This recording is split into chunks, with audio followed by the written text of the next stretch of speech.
Hold tight. Hold on to your hats, boys. Libas. Hello, good evening, and welcome to another episode of the Wednesday Week. Just what the flipping Nora are your lot doing? I'm still in there. I'm still right behind him. It was just a very well thought out tactical plan by Danny. I want goals. I can literally feel the steam coming out your ears. So it's like a fun little post-game snack. The Wednesday Week!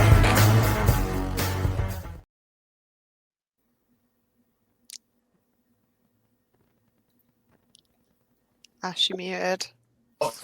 I'm looking at That just Welcome about to the sums it Wednesday up. week.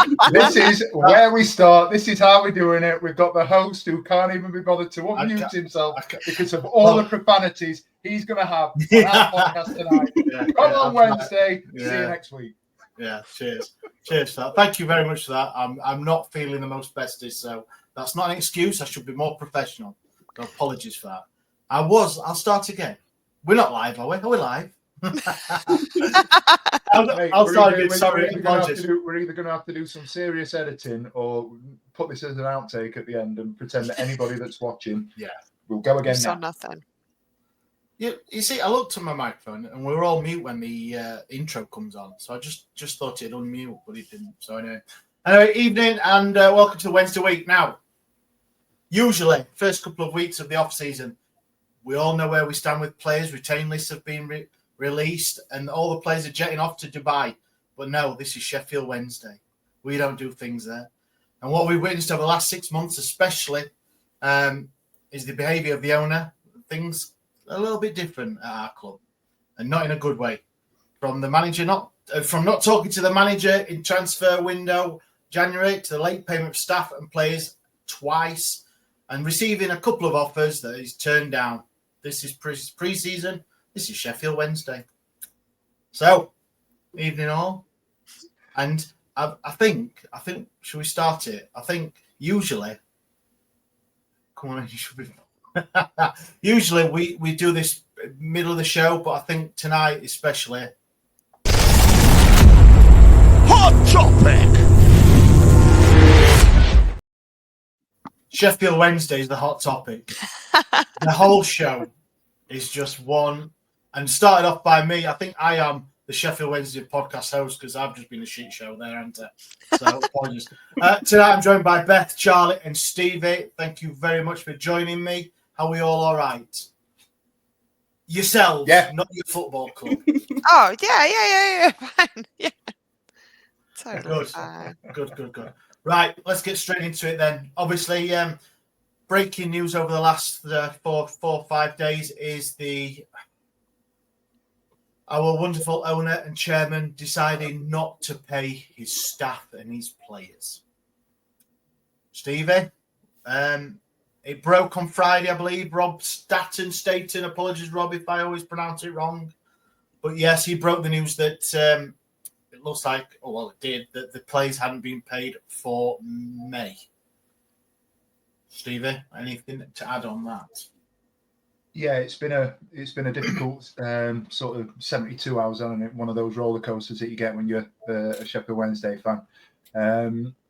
I'll go back to sort of March, and I can remember the first period of us being in that situation where we were anxious and we were stressing and we were thinking about whether or not we were going to get paid. And it's gone back that sort of 2-month period. And at the time, you kind of went, right, if he can get this sorted, we'll be all right. And then you go, oh, so we've paid in March, we're sorted, and it's got to be done. We've got to make sure we don't do it again until the end of June, because that's your 12-month period.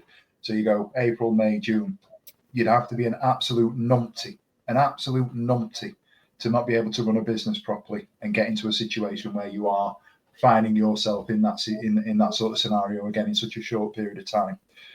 I say that with the greatest respect. My bigger worry is, why have we got to this point and we've not seen it coming and we've not done anything sooner? Because this won't have come as a shock in terms of a cash flow sort of situation. And I know we're getting into it deep and we're getting into it early.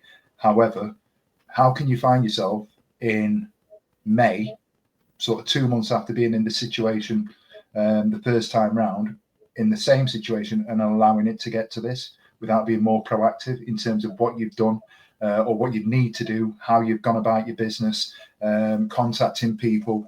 We'll get into the sort of the nuts and bolts of it. Apparently, it's been a weekend of scrambling around to call in some money from, for those of you watching, I've got the air quotes in there, but for those of you listening, using my fingers, business associates and calling in some favours, etc. We've got to this point now, and I'm starting to get less frustrated by things and more angry, because I know that I'm trying to do my bit on the ground in terms of paying money to go and watch, extortionate money to go and watch a football club play football in mid-table championship last season and whatever next season looks like, and I'm not the only one. Where are we going from here, and why am I paying so much money to watch a relegation battle?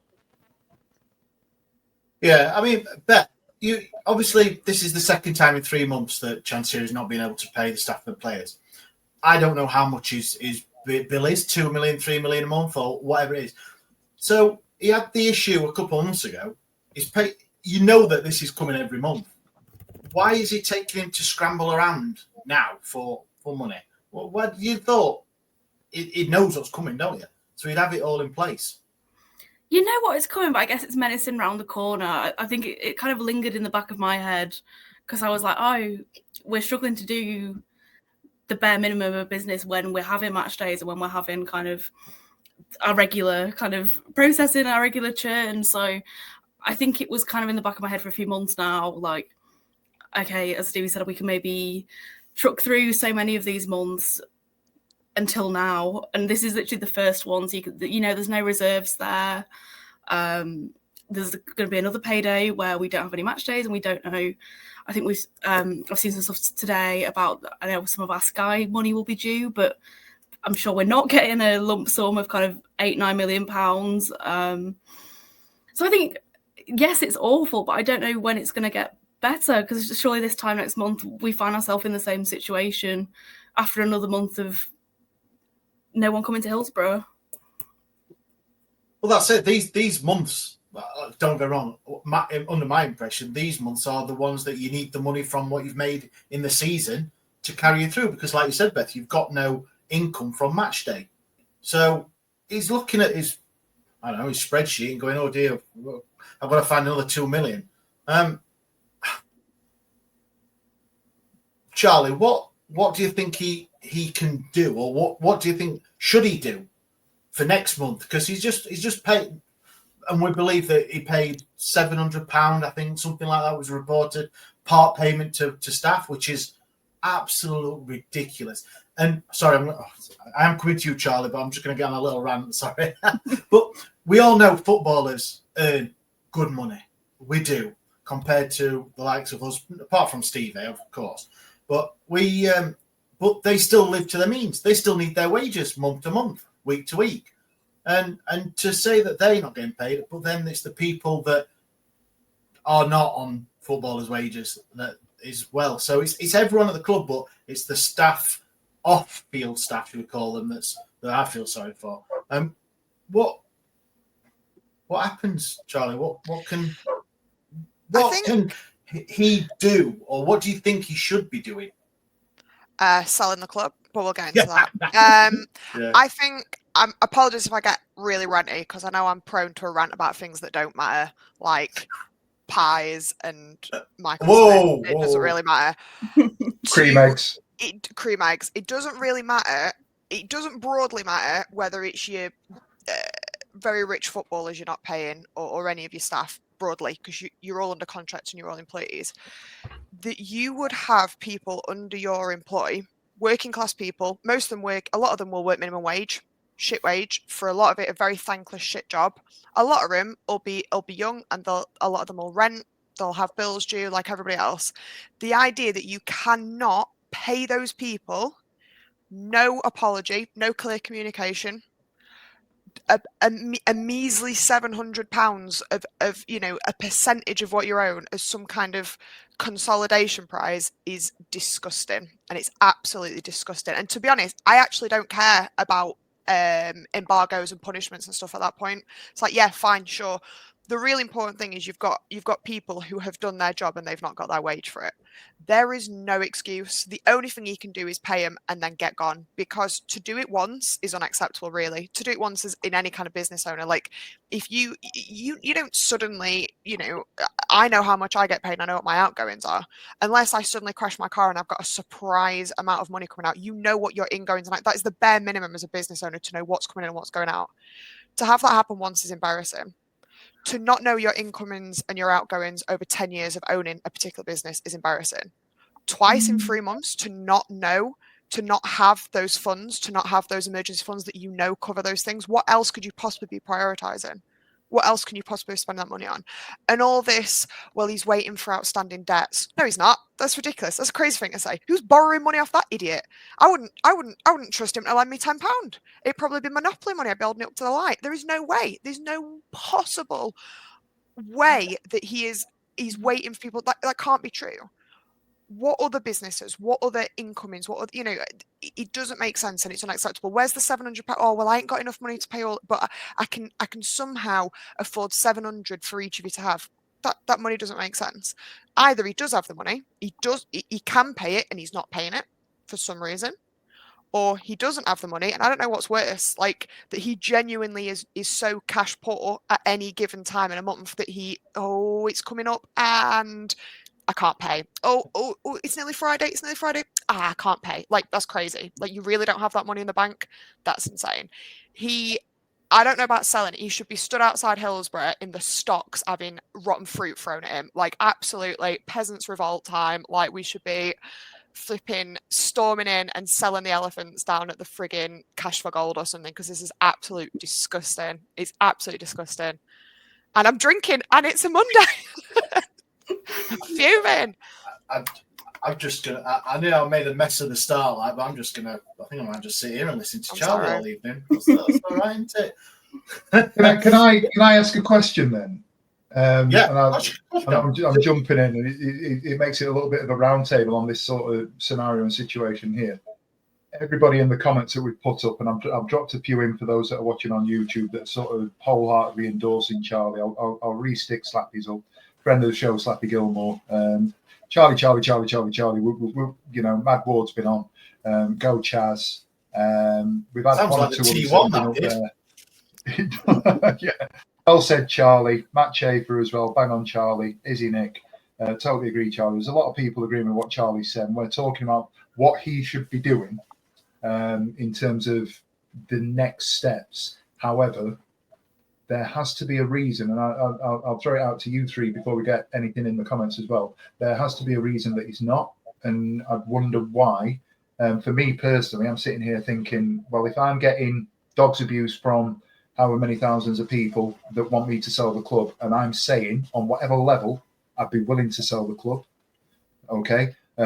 However, I know that I need to recoup a certain figure of money, and you can look at it from the point of view of this club is worth what it's worth. You've got the stadium being what it is in terms of value, and the circumstances around the stadium and the club sitting separately. We've got to a point now where Chansiri, and I don't want to be sensationalist or ITK, let's pull out a figure and call it £100 million. That's no secret. People will go north of that. People have gone with significantly more than that in terms of what they're saying the valuation of the club is. So I'm not breaking any sort of confidences there in terms of anything that's being done. That's not coming from me. That's coming from a range of sources that are saying the chairman of this football club values it at 100 million. Reality speaks, and I think there's been an article that's been shared by Joe Cran tonight. Forgive me, I'm not read it in detail, but it's talking about 40 to 50. Let's call it 40 million. In fact, let's go the other way and call it 50 million. There is £50 million difference between what Dapon Chansiri is asking for the club and what we're saying is essentially valued at. Now, there's been a lot of people that have said a lot of things around that, but there's got to be a reason why he's holding out for 100 million. And I think things are going to start to get a little bit darker as we get into the sort of the nitty gritty over the next 48 to 72 hours. And I don't necessarily think it's entirely linked with the EFL and embargoes being the entire problem here. So I'd wonder what you guys think in terms of that valuation of the club. I think it's if you don't mind me butting in. I don't know, again, if this is a rumour or he said so many words but so little of substance over so many years that I can't remember where this idea has come from, but it's potentially from himself that he wants to recoup the money that he's put into the club, which I've seen 160 million kind of touted, which is obviously, if he wants 100 million, there is still a discrepancy there. But I am under the impression from potentially himself, but also potentially social media, so I will caveat with that he wants as much as he can, because he seems to have this idea that he can not make such a loss on it, and selling, I can't remember off the top of my head what he bought the club for, but anything, that figure doesn't matter. That figure is a standalone figure that exists in complete isolation to what he bought it for, plus what he spent in his head, is my perception of it, that I can't source. I think the value that he paid was around about, it was reported tonight, and we'll call it, Kieran Maguire has been in and around all things Sheffield Wednesday. I think he's put out there tonight that we're looking at 15 million. Yeah. 15 million for Sheffield Wednesday 10 years ago. The club has not accrued a worth of more than sort of 6-7 times that, has it? 6 times 15. We're still inside that valuation that he's got. We are not 6 times the club as a result of Dave Chansiri's ownership over the last 10 years. So what has happened? And we've talked about the debt. We've talked about him chasing his tail. My worry is that he's robbed Peter to pay Paul a little bit too much, and he doesn't just owe certain one sort of source money. He's not just operating in that manner. There are other things that are going to come to pass, and that's a concern for myself. We've had a comment from WAW. Do you think Chansiri may have embezzled club finances into failed foreign businesses? Otherwise, why would he not sell at this stage? Surely he's trying to cover up his corruption. Could be why he's so secretive over where the money comes from and doesn't have to pay wages days after biggest gate of the season. I'm sorry. Go on, Bex. No, go on. No. So I doubt very much that Thai Company's House exists. If Thai Company's House existed, we would know a little bit more about how much money he's got and how much money he doesn't have, or what these business interests are, which we have no idea what they are. He's not involved with Thai Union Group explicitly, but neither is he explicitly involved in his own ventures. But at the same time, I don't know how much credence those kind of claims of embezzlement, or I know there was some stuff about insider trading around when he bought us. But if it's that bad, and we also know this guy likes to talk, why are you not giving the clarity there? I think if you've got nothing to hide, you'd clarify that, you'd prove it. And again, there's this gap in what we know and what he said that has led to all of this. Of us trying to fill in the gaps in so many areas. I think that's another reason that is playing into his own hands, that there is so much scrapping in between factions of Wednesday fans and individual Wednesday fans that there is just so much unknown here, and I don't know how it's definitely not good practice, but I don't even know how it's allowed. That's the big thing, isn't it? That's the thing that frustrates me so much. And I think another whinge I had on Twitter was the kind of like, surely someone else is looking at this. Like, hello, like it can't just be like we as fans go, we're not too happy about this. Boo, we want him out. Like, it's insane. Is this not a crime? Like, is someone not doing something about this? Like, is this not like? And I think what's so frustrating is the only time you ever seem to see anyone do anything is when they're putting like punishments on, like points deduction, this, that, and you go, who's that affecting? Like, that doesn't change anything. And it's so crazy to me that you can like not pay employees that work for you, and someone doesn't go, that doesn't seem like the kind of thing that a person with funds would do. Like, surely that is like a perfect example of like grounds for an investigation. Like, it genuinely blows my mind. Why should we be having to protest? Like, why should it be like we have to bring attention to the national media?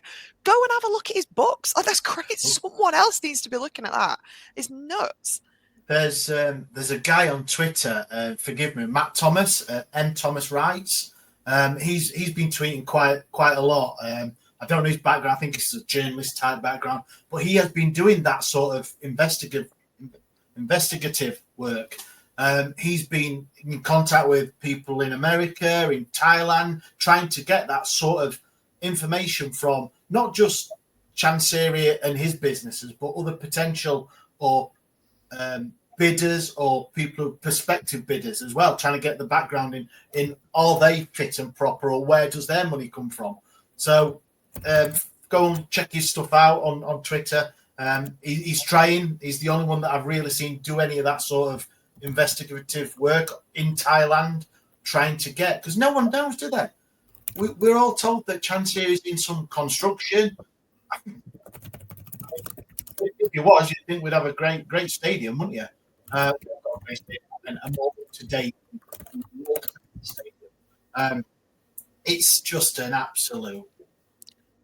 Ash, we've got breaking news. Breaking news, Klaxon, bang, bang, bang. Alex Miller, 10 seconds ago.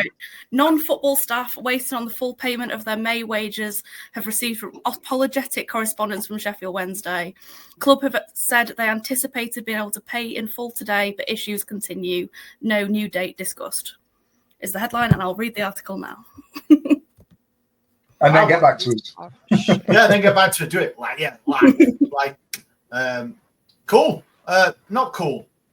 That's do you think? Just remind me.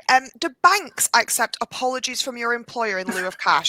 I'm just really curious. Like, food shops, can you, like Sainsbury's, are they accepting emails from your boss? It's crazy. I'm going on holiday next week. I'd rather not pay my rent so I can have some more spending money. Like, I'll just have a word with the landlord. It'll be fine. I'll just send him a post-it note. They'll let me have that. That's fine. What do you mean? When I'm self-employed, so like when I put invoices out and they don't get paid, what I do, I go to Tesco and I get my invoice and say, "Look, I am due my money. Yeah. Can I take my solid confirmation as of 8 p.m. There's been no payments." What a piece of shit. Sorry. Well, I think. Oh, go on, Stephen. Sorry. Staff have been assured that as soon as the funds are received, the outstanding salary payments will be fulfilled.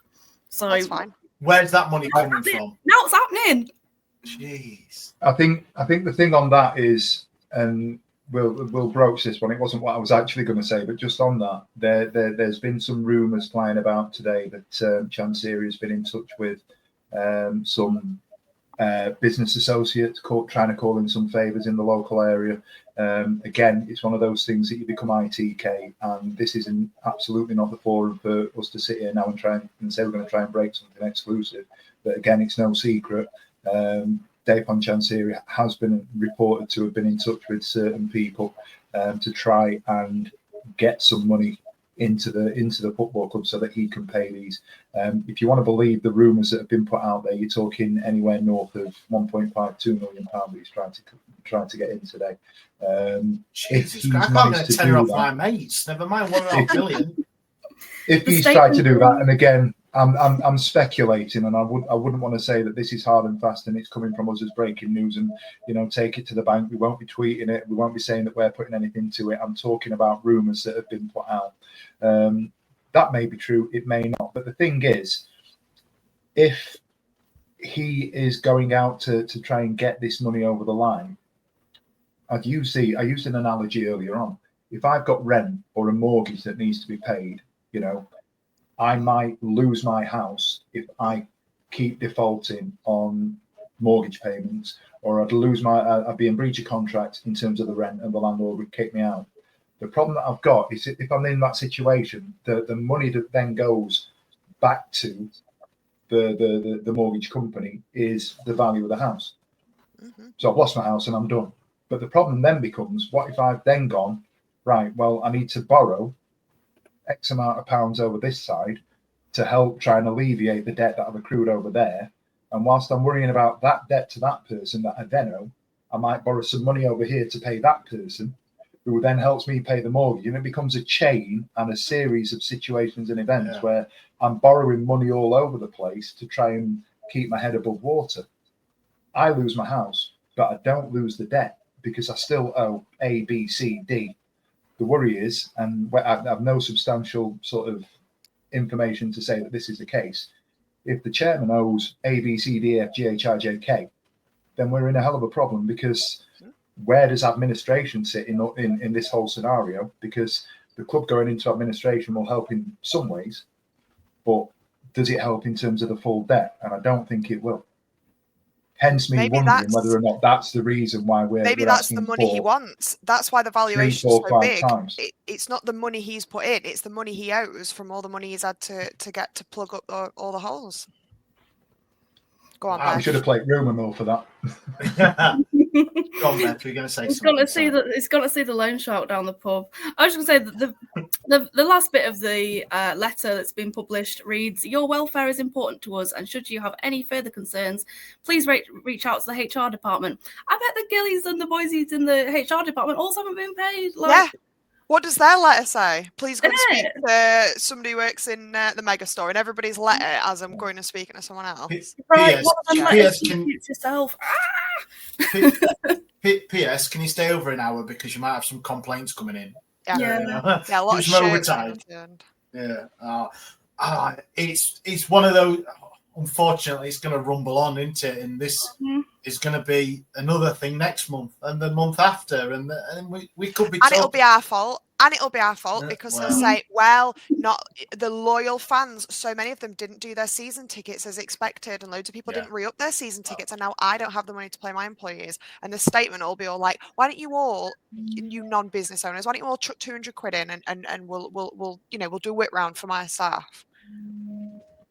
I think with that, I'd come back to that, and I know what you're saying because that's the history, Charlie. We've been here, and his statements come, and they say that this is the issue. I think his bail has slipped that much over the last 3 days, where we've been and where we are. We've a lot of time, and they're friends of the show in terms of the star lads, Joe and Alex. If they are at a point, and I'll say this all the time, and they've taken a lot of flack from Sheffield Wednesday fans over the last couple of days because they haven't put their name to anything without substance. When it gets to a point where these two lads and the salt of the earth blokes, when these two lads go, right, it's now time to say Dapon Chansiri's reached out, then you know that Dapon Chansiri's reaching out.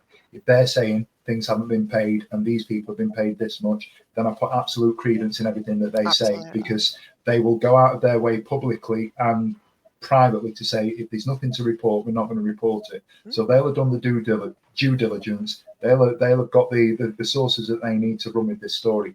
That highlights the issue and the situation that we're in at the moment. So for me, we can call it and we can say that there's a problem. To go back to that point where if he was to make a statement, I don't think he's got a leg to stand on in terms of coming out and blaming us, because we have done our bit. We continue to do our bit.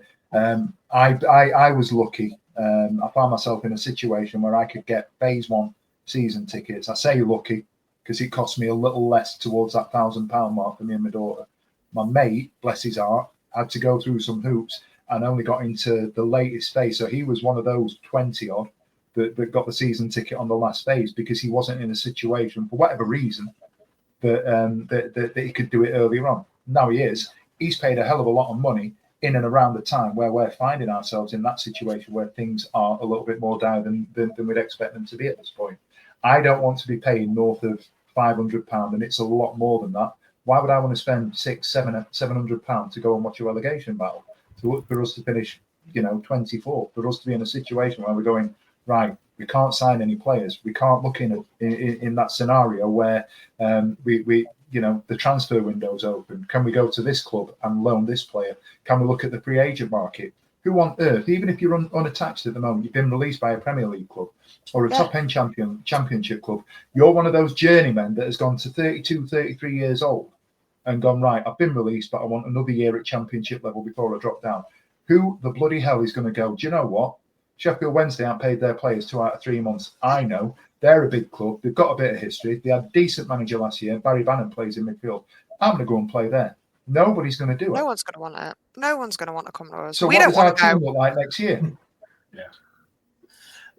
Just on the statement that Beth just highlighted for us, Johnny Owl 1985. How can he have anticipated the issue would have been resolved when he's been begging for the money? Because he's got his fingers crossed.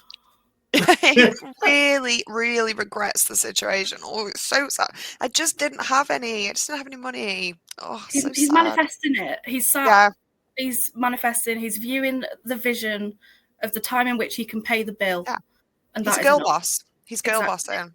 He's girl boss too close to the sun, and it's coming back to bite him. Forgive my Can I? middle-aged Sorry, Ash. bloke. What's a girl boss? What's the analogy? Sorry, Charlotte. He's manifesting his career. Like he's working for it, and he's he doesn't always get it right, but like he's a strong, independent footballer. Sex in the City. He's Sex in the City. You can't like slate his worth ethic. Like you work so hard. Like it's the grind. It's the grind. He's got the grind set. Oh, he's locked in. I really didn't think we'd get those. Scott, Stevie, you've got your hand up like a good student. Yeah, I just wanted to retort to Matt Chaper's response to what I've just said. He blames us. He will blame us, though, Stevie. Exactly what Charlie said. Those that haven't renewed because they can't afford it or simply because they don't want to go until he's gone, it won't be his fault, obviously. I'm not disputing that at all. I'm not saying that Dapon Chansiri won't blame us. I just don't think that argument that it's our fault and our issue. Yeah, it doesn't work. I just think he's that sort of. He's become. There's a scene in The Shawshank Redemption where the Andy Dufresne turns to the prison officer and the governor, and he turns around and he goes, "How can you be so obtuse?" And every time I hear Chansiri say, "Give a statement or make a comment or point the finger in our direction," I just think it's obtuse. I think it's blinkered. I think it just smacks of somebody who's increasingly desperate. And we've come out, and we're not militant on this podcast, and we're not sitting here as Chansiri sympathisers or otherwise. We continue to be as objective as we can, but we're getting to a point now where it's that frustrating, to be associated with this football club as a supporter. It just makes it really, really difficult to sort of empathise with the man, because, like we keep saying, the underlying theme here is that people aren't getting paid. The underlying theme here is that we're in a situation where even if he wanted to sell, we can't sell for the price that we should be selling for. So we're out on a whim and a wing and a prayer now, hoping that somebody will come in and go, this club is worth 40 million. I'd be willing to pay 3 times as much because we're on a podcast and we do this and we've got a massive fan base and we've got all these people that are going to come and we can regenerate what will be a phenomenal football club, and we will be a phenomenal football club again. I'd just like it to be within my lifetime. Do you know what I mean? Just before the advert breaks, I'm going to ask you one question on your opinion, guys. Is Chansiri broke? Yeah. He's got to be. If he's not broke, then it's a weird game to play because it benefits nobody. Like even if it was some kind of Mr. Burns-esque like weird mind game, it's like, for what? Like, no business owner would want to appear like they don't have cash flow. So yeah. He must be broke, or at the very least he's living like, business wise it's hand to mouth. Like something is rotten. Like it has to be. Stevie? Yeah, I used to think that he had money, and I used to think that there would be loopholes that he can't get through. And I've no information to believe that one way or the other. But looking at it from an outside looking in, and I'm not that deep into it, I can't see how he does. I genuinely can't see how he's got any money, because I think if he did, he'd find a way to pay players. Nobody is, and we can say, yeah, but Chansiri would. Nobody is that stone cold hearted that they wouldn't see Doris the tea lady or John on the turnstile, or Fred who's in kiosk 22 selling his chicken damn fudge. These people need paying, and I genuinely believe that if he could, he would. Yeah. Right. As the host usually says, some people are going to try and sell you something. Just hope it's not Klarna or Wonga. So hold tight, kids. It's advert time. Hold tight, kids. It's advert time. Yes, welcome back. And if it was, is it MGM Bet or whatever usually used to be on Chris Rock? Yeah, do bet responsibly, please, not like our owner. All right. Shall we get into some, I would like to say good news, but potential could be sort of good news. We've had a couple of bids, I believe, come in over the last couple of weeks. So Adam Shaw. Potential good news. Well, I'd caveat that, yeah. So, well, an unnamed consortium, Florida-based consortium, has had a bid in to Chansiri for the club of, I believe the first bid a few weeks ago was 47 million quid. And there's been a second bid that's been turned down that could be anywhere between 70 and 80, I suppose, something like that. Well-known Sheffield Wednesday fan, Adam Shaw. What's your first impressions of him, Charlie? I don't know the guy, obviously. I don't know if any you three do. We don't, but you know, he's. Well, I don't like to say. I don't know if I can say. I think I've heard. I don't doubt that he has the money. I will just say that because weird thing to lie about, weird thing to big up. I appreciate that, like, it's not as simple as being like, here is my bank account and it's got X in it. I know it's not, business isn't like that, but at the same time, I think it's a consortium, so it's not like it's sort of just him. However, I have just heard a couple of little things about him that maybe the way he conducts himself is maybe less than desirable at times. Am I currently at the point where I just think, for God's sake, get Chansiri out and get someone else in? A little I was going to say, bit, is it yeah, anyone but Chansiri? a little bit. Like I absolutely like.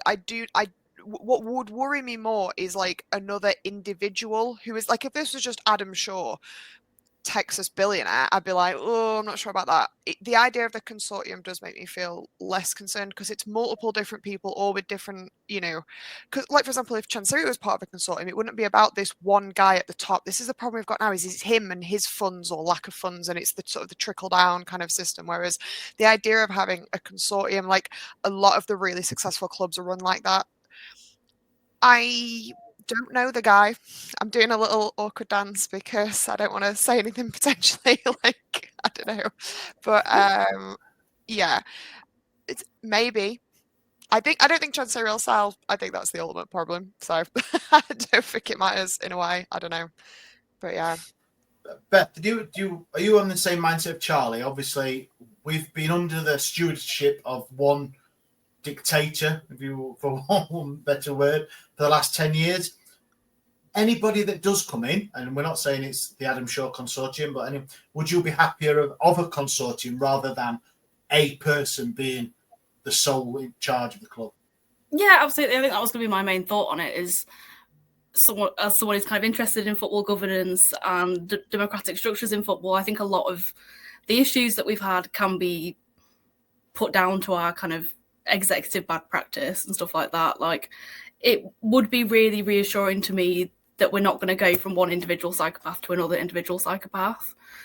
And you'd hope, if there are people rich enough to kind of have a consortium and buy a football club and maybe have other sporting business ventures, as is rumoured, you'd hope that they're not idiots and maybe you might have a kind of idea about how to do this.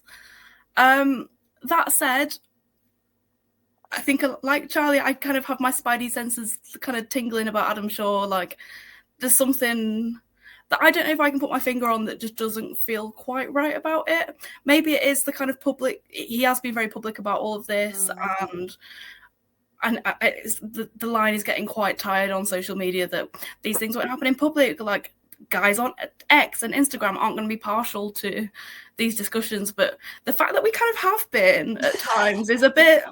Yeah. Is that a problem, do you think? Do you think that's where a lot of the negativity? Because for me, I don't know the guy, like I said, but all I've seen is that he did an interview with Radio Sheffield earlier on in the season, and it's just stuff online. I've not actually seen a great deal especially his business or his perceived businesses. We had the thing with Shaw Mines sponsoring the club that Chansiri came out and said he hasn't paid his full amount up. There's been, I think he sponsored the Sheffield Sharks or something like that, I think. But yeah, I think a lot of the negativity is to rumours and just ITK, Twitter, Facebook, all that sort of social trial by social media, as you can call it. Yeah, and I think there's perhaps I've kind of tried to do a bit of cognitive behavioural therapy on myself about this, because yes, he is kind of rattling my spidey senses, but also he is evidently trying to go above board, and he is trying to do negotiations, and he is trying to engage with Chansiri, whether that's to fund us partially or to buy us outright in various different guises. And if you're shouting against a brick wall for so long, at what point do you go, wait, this guy doesn't really do business the normal way? Like, is public pressure and me trying to win over the public if I go on the radio, if you see me about on Ecky Road, like, is this an underhand tactic for an underhand situation, if that makes sense? Stevie, what's your take on Adam Shaw? Are you in the same sort of thing? Is it your perception of him, like a lot of people are? Because there is quite a lot of negativity about him when it's mentioned about, and where's that come from? But then, where is all the positive for it? Why should we back him, or why should he be involved? But it's very much still out there, isn't it? For me, I don't know. How do you feel, Stevie? I think the perception comes from expectation of how you would want somebody to come in and take the club on. If I as a Sheffield Wednesday fan, what do I want from a prospective new owner? Do I want them on Ecky Road in a tracksuit top, having been in the stands at various places last season, sort of just mingling and making noises and allegedly saying things to people in the stands and in social situations at this stage of a prospective takeover? Absolutely not, because loose lips sink ships, and you're in that sort of situation and scenario where it doesn't lend itself to believing that there's a foundation for what he is willing or capable of offering. So from that perspective, I want my owner or new owner, prospective buyer, whatever that looks like, to be somebody who does business in the shadows. And I don't mean anything underhand. I don't want to know what's going on at Sheffield Wednesday in terms of an ownership takeover model until there's something to talk about. And that's the problem. And that's where the negativity comes in the current scenario, the current situation, is everybody's hearing things, and ITK is becoming that. It's a hashtag within itself, isn't it? And you can talk about the rumour mill. It's an extension of that. I don't want a club that's going to be traded on ITKs and people that are in the know. I want a club that when the time is right, somebody goes, right, I've done my due diligence, I've got my money in order, whether it's one buyer or consortium. I prefer a consortium, because the more people of a similar business mind, which a consortium would be, that can pull in potential second parties, third parties, etc., I think can only be good for the club. We've seen that singular model at the moment, and with due respect, having said everything respectfully, I don't think it's the right way to go in 2025. That's what hinders and hampers us in terms of where we are with the current owner, the takeover, and the people that are associated with it. We're talking about a consortium. Nobody is actually, yes, they're interested, but nobody's actually going, well, who's the second person, third person, fourth person, and then deep diving on social media. We're just going, oh, it's linked to this guy here. And for the reasons that I've just said, we kind of have that almost negative perception on one side. The other side of the point that you've just asked is, why would we want it? Is because there's an increasing groundswell for people that go, we just need the current chairman out, and we need somebody who can come in and invest, in anything's better. You've got to find that sort of fine line between the frying pan and the fire, haven't you? Do we know enough about the current bidder, if we believe that that's what it is, to say that things will be better? And at the moment, my personal feeling is that I don't, because I don't. So I can't sit here and go, sure, it'd be better or it'd be worse. It'd just be different. And until somebody can tell me that he's got this much money, we can afford it. Because if we got to a situation where he invested to the point where Chansiri agreed to sell, that's fine. But any prospective buyer doesn't need enough money for Chansiri to sell to make us happy. What they need is money for Chansiri to sell. But then they also need, another 10, 15 million pound in terms of a transfer budget, if not higher.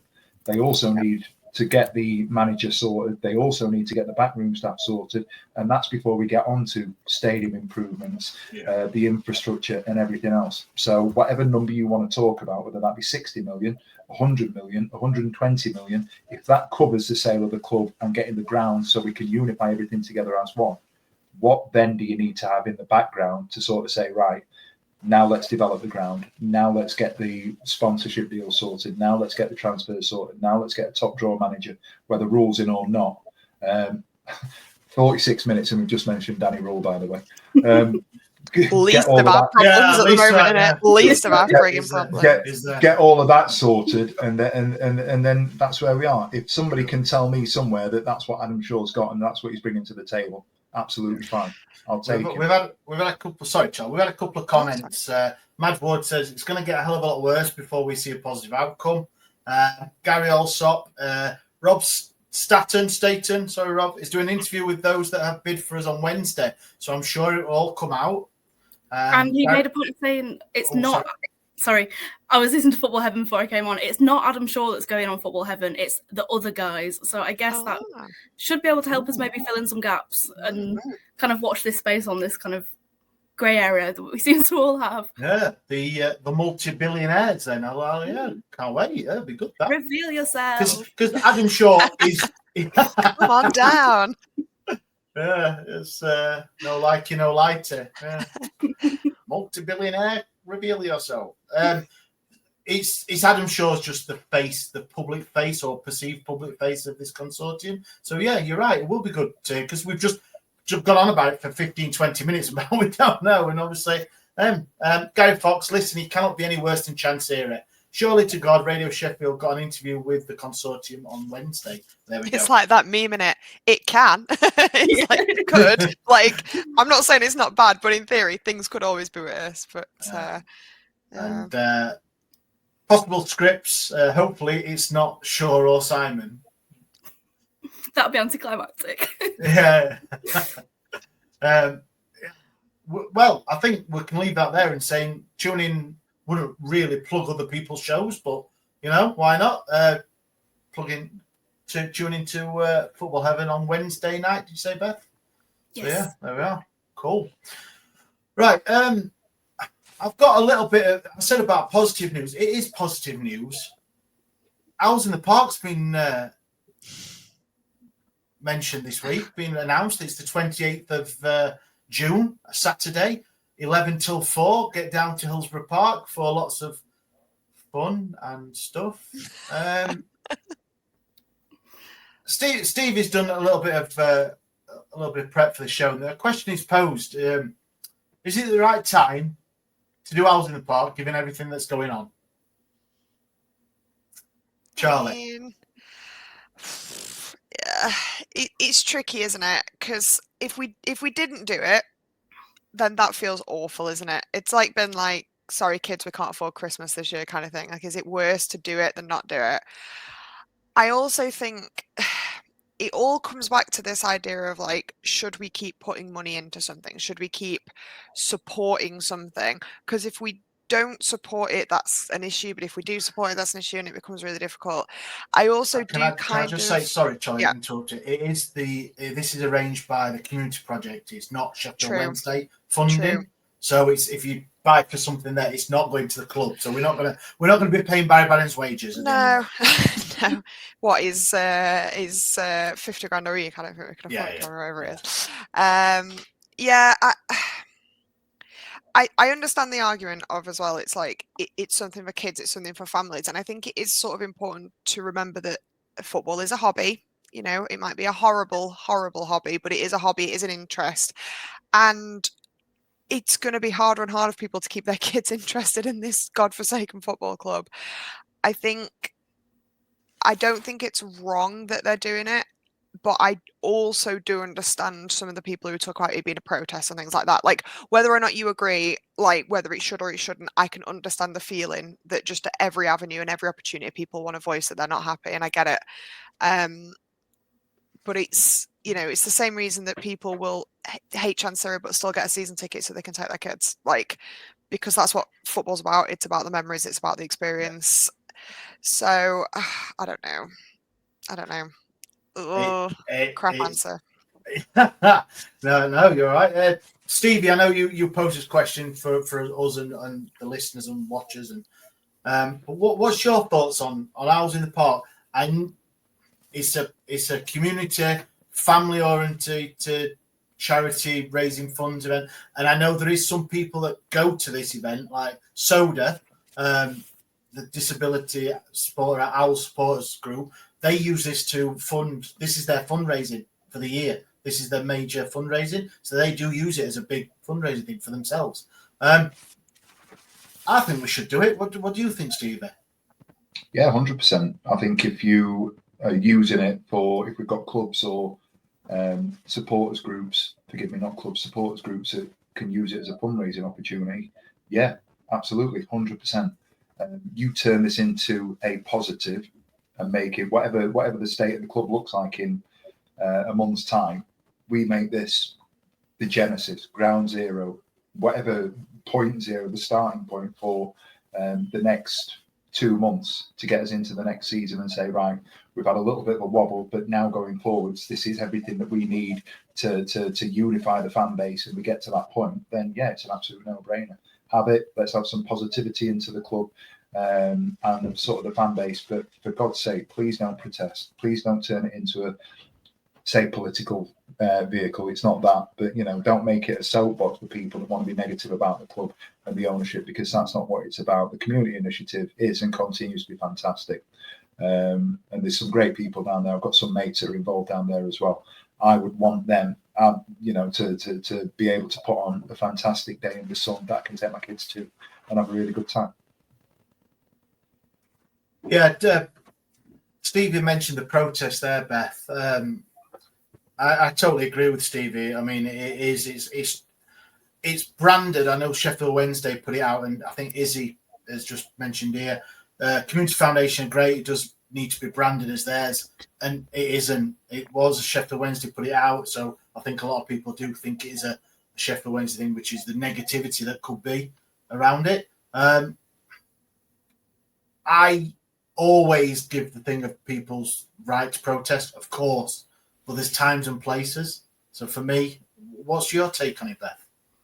I'm grappling with it quite a bit, I think. I don't think I've settled on my correct answer, kind of, or like my chosen answer. I think thinking out loud, it obviously needs to happen. I'm without a doubt on that. I think in these situations, something really kind of community oriented and like kind of joy focused, if you will, it can be really energizing in times like this. And that's not only in a case that it might remind us why we love our football club and what is good about our football club, but it might give us the energy to fight for it more. So I know a lot of people are feeling really disenfranchised. I think it's really important that we have that space for joy at the moment, because when it's straight up kind of negativity every day like it is at the moment, like I've been like, maybe I don't want to go next season. Maybe I'll get a season ticket to my non-league local. Like, yeah, I think it's important that people attend. I think it's important that people show up and kind of do the best they can in the circumstances to remind themselves what Wednesday is, because at the core, it's not the guy in the big chair at the top. I think that's my kind of overriding thought. In terms of protest, I guess maybe this act of joy as a part of the community program and a part of each other, and removed from those kind of boardroom structures and these horrible wage issues and everything. Maybe that's an act of protest in itself. But I don't know. It's all depends, doesn't it, on what sort of thing whoever's organising the protest, whoever. If it's the trust, if it's another group, if they say that all you do is just wear a black t-shirt or a yellow t-shirt and go about your thing, support the charities, support the other supporters groups if they're raising funds, or let your kids go and eat all the donuts and ride the rides, whatever. But you and yourself have worn the yellow t-shirt, and you've still, do you know what I mean? Instead of, because I think in my mind, and it's just me, is a protest is like we've seen walking through Hillsborough Park, and the yellow flares and everyone with the banner. And I don't, forgive me, don't think for 1 minute anyone would arrange anything that sort of thing, but I mean, Gary's put a peaceful protest won't upset anybody. Also, how many players and coaching staff and manager are going to be there? We ain't got any, have we? Exactly. I think you've got, what is it, 3 and a bit weeks to go, and I don't know when the players that we have got contracted are supposed to turn up or come back from their holidays. Who's even telling them? Who's even telling them to get on the flight home? Well, that's it, isn't it? That Danny Röhl is like, oh, well, come back whenever you like, lads. I'm not going to be there. You can be there. I saw someone, if you remember the In-Betweeners, someone tweeted out the clip from one of the shows, and he goes, you can be there. Will said something, and he goes, Mr. Gilbert says, you could be there, but I won't be. Yeah. It's it's a great thing. I've took my kids, not now, obviously they're a bit too old now for it, but took both of my kids for years before. Always great, and it's one of those things where it can be used to introduce the kids to Sheffield Wednesday, which, I'll put it bluntly, the club don't do a hell of a lot for it, do they? Promoting young fans, new fans, come in. Kids for £1 doesn't happen very often anymore, if at all anymore. Do you know, that sort of thing? So anything like this that the Community Foundation can do to introduce Sheffield Wednesday to kids and stick the parents with a lifetime of grief and debt buying season tickets, then hey, why not? Right, the last little bit. Stevie mentioned him earlier, and this is a little bit. What do we do with a problem like Danny Röhl? So you seen last week, Plymouth are looking for a new manager. They've got rid of, excuse my pronunciation, Muslich, who's gone to Bundesliga 2 side Schalke. He was all over his own social media saying he's here for the project. He's straight behind the fans, the club, and then apparently he was doing all the behind the scenes things, talking the right talk with transfers and the owner and things, what Danny Röhl's not doing. And then just on one day, Saturday last week, I believe, he just said he wanted to talk to Schalke. So they've took the approach of let him go. He don't want to be here. They've took a reduced compensation package, let him go straight away, and they're on with setting up someone else coming in, which I think the odds-on favourite at the minute is Jack Wilshere, which is a bit of a weird one for me. But yeah, Stephen, is that the way to go? Come on, I'm not going to speak for all of you, all three of you, but as a lot of people have seen on the clips on this show, I'm right behind him. Not so much now, so I'm going to ask the boss to change that, I think, now. But Stevie, where's your stance on this? The Plymouth model, as in the way they've conducted themselves with a manager, is that the way the Sheffield Wednesday should go? You mean like a proper run club? I think the interesting point was Muslich has gone there and gone, I'm not coming back. And the chairman's statement basically alluded to the fact that he said that Muslich has told him that there is no intention of me coming back. So rather than take it for the next however many months, put him on gardening leave, pay him to sit at home and do nothing, let's just cut our losses. Muslich 1, Plymouth 0. It's interesting that we haven't taken the same stance with Röhl, or that Röhl hasn't. Nobody's come out and publicly said Danny Röhl has said he's not coming back to the club, whatever you want to believe or hear. So it's a funny one, isn't it? I applaud them for what they've done. I would question whether or not, with all our financial restrictions and constraints that we're under at the moment, is accepting a lower compensation fee for Danny Röhl to go elsewhere going to be something that we should be looking at doing, just to keep the lights on at the moment.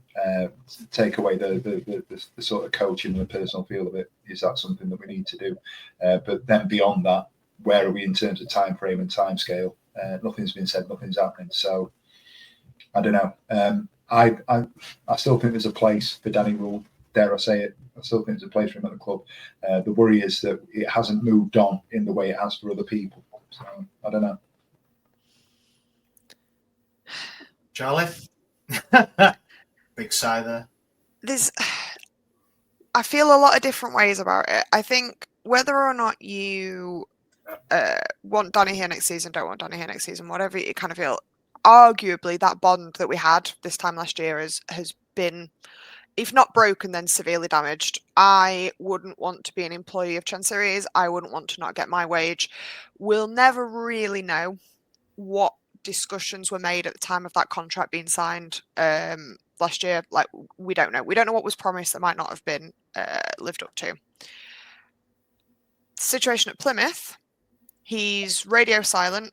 Then he goes, I would like to talk. It's done. I don't remember. I can't pronounce his name, but what we haven't seen is him going in interviews going, yeah, God, I don't know who's going to come for me. I'm so popular. Like, everyone's going to get me.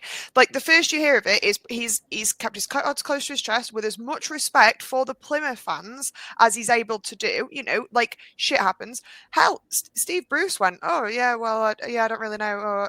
Yeah, sorry, guys, I'm going. Okay, bit shitty, but it wasn't drawn out. All this kind of like the constant alluding to stuff and never giving a straight answer. And like, even if the straight answer was just no comment, write him off. Because what really flapping his chops, I think, has done him in.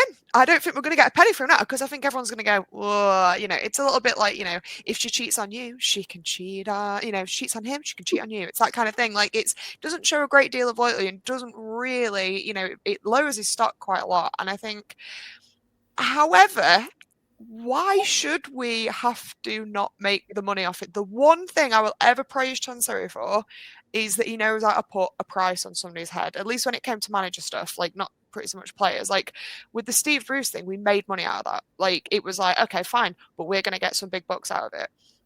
If we now have to take, you know, a much reduced fee, not only are we losing a manager who arguably has, you know, whether you think he's as good as we perhaps thought he was, I don't know, but like, he arguably has done good things for us. He has made progress, if not achievements. We're also not getting the money we want. But if the alternative is somebody at the club who doesn't want to be there, I mean, how does that work? Like, how can you be managed by someone that wishes they were elsewhere? I don't know.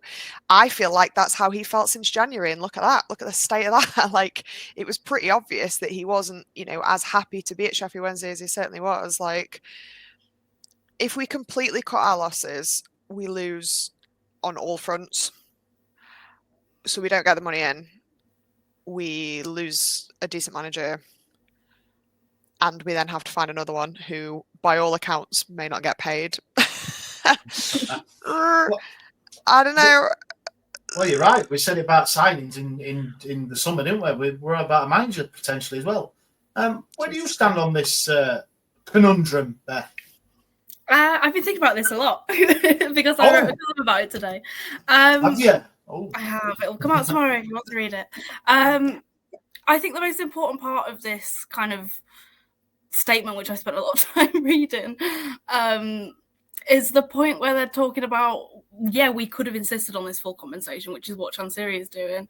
They could have gone to court to enforce the contract, but they wouldn't have had the services of head coach. The progress has stopped with the recruiting. And it kind of, like, the exact line here is, rather than get mired in a protracted and highly disruptive process, we settled for an amount of compensation which is blah blah blah about right for a League One coach. And there's a little bit of discrepancy, I think, with what the release clause is that's been reported. But $5 million is a hell of a lot of money for a manager. Like, he's put such a bounty on Danny Röhl's head for anyone who wants him. And if we're getting like top flight clubs, i.e. Werder Bremen, trying to come in and be like, oh, actually, that's actually quite a lot of money when they're getting 60k at home every other week. Like, that's really bad. Like, given that we can't pay the girlies in the tea room, let alone Barry Bannerton, I'd take half of that. I'd take 2.5. Like, aside from all of this wage issue and the cash flow issues that have gone on this week, we are just sat here. We have like minimal players under contract. We have no coaching staff as of the end of this month, even if Danny is here. And again, there's this vacuum in which people are filling in with their own information, they're filling in with conjecture, but oh my God, like, just get rid of him. Like, it can't get much worse than this. Like, he ain't gonna want to come back. That house is probably on the market. He's twerking for every club in Europe. Like, cut your losses. You're not gonna get 5 mil. I'd take a mil, that I'd do the majority of the player wages for a month. Take what you can, if anything. I'm almost of the opinion that just, it's very anti-Chansiri, he would never do it, but I'm also the opinion of just sack him. Sorry. No, I think you're probably right there. Go, Steve, you were going to say something? Sack him for what? Saying Leeds are class. Yes. Agreed. I get it. My only argument with that is we negotiated down the original sort of compensation fee that was discussed in his contract a year ago, and that's what took so long for it to come down. We've been led to believe Danny Röhl signed with the conditions that they are, but at the same time, to play devil's advocate for Danny, and I'm not saying that I'm the proponent for him doing what he's doing. We've spent an hour tonight talking about Chansiri's mismanagement, slating the players, etc. I wish Dan could just stop commenting. He's putting me off. We're saying it's a terrible sort of situation, but we're expecting the manager to be as the manager is expected to be within said situation, and there doesn't seem to be a great deal of empathy after the fact, because we've looked at it and gone, well, he's talked about this and he's talked about that. 6 months ago, this manager had a real affinity for the club, and we were right behind him singing, Boney M 24/7. Now we've got to where we are, and then we get to this point, and all of a sudden, he's, the worst thing since sliced bread because he wants to do this, that, and the other in terms of getting another job.